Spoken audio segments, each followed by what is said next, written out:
കുറേ ദിവസമായിട്ട് കുഞ്ഞു മത്തിയാണ് കിട്ടുന്നത്. അപ്പം ഇന്ന് ഞാൻ 1 കിലോ കുഞ്ഞു മത്തിയാണ് വാങ്ങിച്ചത്. അങ്ങനെ വാങ്ങുമ്പോൾ 2 ദിവസത്തേക്ക് നമുക്ക് മീനില്ലെങ്കിലും പേടിക്കണ്ട. വൃത്തിയൊക്കെ ആക്കി അത് മസാലയൊക്കെ പെരക്കി വെച്ചാൽ 2 ദിവസം 3 ദിവസമൊക്കെ എടുക്കാൻ പറ്റും. അപ്പോൾ ഇന്ന് ഞാൻ 1 കിലോ മേടിച്ചത് എന്തിനാണെന്ന് വെച്ചാൽ കുറച്ച് എടുത്തിട്ട് നമ്മൾ ഫ്രൈ ചെയ്തു. ഇന്നത്തെ ആവശ്യത്തിന് മാത്രം എടുത്ത് ഫ്രൈ ചെയ്തു. ബാക്കി നമ്മൾക്ക് കുറച്ച് അച്ചാറാക്കി നോക്കിയാലോന്നുണ്ട്. നമ്മൾ മുറിച്ച് വൃത്തിയാക്കിയിട്ടുണ്ട്. ഇനി ഇത് ചെറിയ പീസുകളാക്കണം. മത്തി മുറിച്ച് വെച്ചു. ഇനി ഉപ്പിട്ടു, മഞ്ഞൾപ്പൊടി, മുളക് പൊടി അധികം എരിവില്ലാത്ത മുളക് പൊടിയാണ്, കാശ്മീരി ചില്ലിയാണ്. നല്ല നിറം കിട്ടാനും കൂടിയാണ് ഇങ്ങനെയുള്ള മുളക് ഉപയോഗിക്കുന്നത്. നമുക്ക് മിക്സ് ചെയ്ത് കൊടുക്കാം.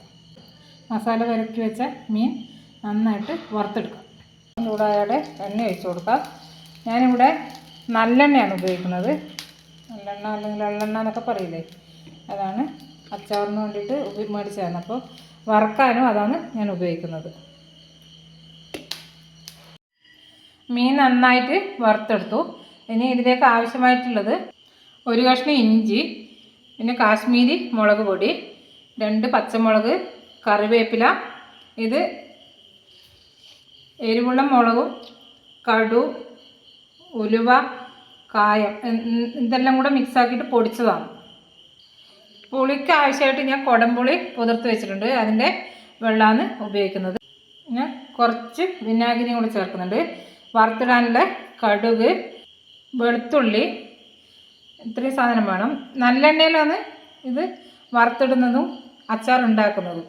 നല്ലെണ്ണ എന്ന് പറഞ്ഞാൽ എള്ളെണ്ണ. ഇതാണ് നമ്മുടെ അച്ചാറിന് വേണ്ടുന്ന സാധനങ്ങൾ. കുറേ നാൾ കേടുകൂടാതെ സൂക്ഷിക്കാൻ വേണ്ടിയിട്ടാണ് ഞാൻ കുറച്ച് വിനാഗിരി വയ്ക്കുന്നത്. അച്ചാർ ഉണ്ടാക്കാനുള്ള ചീനച്ചട്ടി അടുപ്പത്ത് വെച്ചു. പാത്രം ചൂടായപ്പോൾ അതിലേക്ക് എണ്ണ ഒഴിച്ചു കൊടുത്തു. നല്ലെണ്ണ. എണ്ണ ചൂടായാൽ കടുക് ഇട്ട് കൊടുക്കാം. കടുക് പൊട്ടിയപ്പോൾ അതിലേക്ക് ഇഞ്ചി ഇട്ട് കൊടുത്തു. പിന്നീട് വെളുത്തുള്ളി ഇട്ട് കൊടുത്തു. ഒരു പച്ചമുളകും കൂടി ഇട്ടു. എണ്ണയിൽ ഇഞ്ചിയും പച്ചമുളകും വെളുത്തുള്ളിയെല്ലാം കൂടെ മൂക്കുന്നൊരു മണം എന്തൊരു സുഖമാണെന്നറിയാം. അതിങ്ങനെ മൂക്കിലേക്ക് തുളച്ച് കയറുമ്പോൾ നമുക്ക് അറിയാതെ ഭക്ഷണത്തോടുള്ളൊരു ഇഷ്ടം കൂടും. ചില കറികൾ അങ്ങനെയാണ്. നമ്മൾ കഴിക്കുന്നതിന് മുമ്പ് തന്നെ അതിൻ്റെ മണം നമുക്ക് ഭക്ഷണം കഴിക്കാൻ വേണ്ടിയിട്ടുള്ള ആഗ്രഹം വർദ്ധിപ്പിക്കും. വെളുത്തുള്ളി ഇഞ്ചിയെല്ലാം ഏകദേശം റെഡിയായപ്പോൾ നമ്മൾ കറിവേപ്പില ഇട്ട് കൊടുത്തു.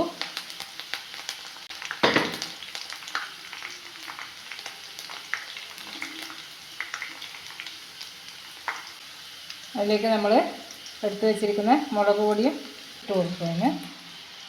ഉടനെ തന്നെ നമ്മൾ മീൻ വറുത്ത് വെച്ചതും കൂടെ ഇട്ട് കൊടുക്കുകയാണ്.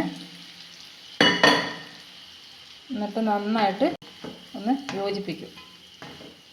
കാരണം മുളക് പൊടി ഇട്ടിട്ട് ഒരുപാട് ചൂടായാൽ ഇതിൻ്റെ നിറം മാറും. മുളക് പെട്ടെന്ന് മൂത്ത് പോകുന്ന കരിയും. അതുകൊണ്ട് നമ്മളതിലേക്ക് പെട്ടെന്ന് തന്നെ തീ ഓഫ് ചെയ്തിട്ട് മീൻ ഇട്ട് കൊടുത്തു. തീ ഓഫ് ചെയ്തതിന് ശേഷമാണ് നമ്മൾ പുളിവെള്ളം ഒഴിച്ചു കൊടുക്കുന്നത്. പുളിവെള്ളം ഒഴിച്ചു കൊടുത്തിട്ട് ഒന്ന് മിക്സ് ആക്കിയതിന് ശേഷം നമുക്ക് ചെറുതായിട്ടൊന്ന് തിളപ്പിക്കാം. പുളിവെള്ളം ഒഴിച്ചിട്ട് നന്നായിട്ടൊന്ന് തിള വരുമ്പോൾ നമുക്ക് തീ ഓഫ് ചെയ്യാം. അതിനോട് ചേരാൻ വേണ്ടിയിട്ടാണ് ഒന്ന് തിളപ്പിച്ച് എടുക്കുന്നത്. പുളി ഒഴിച്ച് തിളച്ച ഉടനെ തന്നെ നമുക്ക് ഉപ്പ് ഉണ്ടോ നോക്കിയിട്ട് ഇല്ലെങ്കിൽ നമുക്ക് ഇട്ട് കൊടുക്കാം. എന്നിട്ട് തീ ഓഫ് ചെയ്യാം. ഒരു സ്വല്പം വിനാഗിരി ഒഴിച്ച് കൊടുക്കും, കുറച്ച് മതി. നന്നായിട്ടൊന്ന് മിക്സ് ചെയ്ത് കൊടുക്കാം. വറുത്തത് കൊണ്ട് മീൻ അധികം ഉടഞ്ഞു പോകത്തില്ല. മത്തി അച്ചാർ ഇവിടെ റെഡിയായി. ഇത് തണിഞ്ഞതിന് ശേഷം നമുക്ക് കുപ്പിയിൽ ഇട്ട് വെക്കാം. എൻ്റെ ചാനൽ കാണുന്നവർ സബ്സ്ക്രൈബ് ചെയ്തില്ലെങ്കിലൊന്ന് സബ്സ്ക്രൈബ് ചെയ്ത് ലൈക്ക് അടിച്ച് ഷെയർ ചെയ്തിട്ട് കമൻ്റ് ഇടാൻ മറക്കരുതേ. മീൻ അച്ചാർ റെഡിയായി. വറുത്തിടുന്നതുകൊണ്ട് മീനൊന്നും ഇങ്ങനെ ഉടഞ്ഞു പോവാതെ കിട്ടും. ഉണ്ടോ, പീസായിട്ട് തന്നെ കിടപ്പുണ്ട്.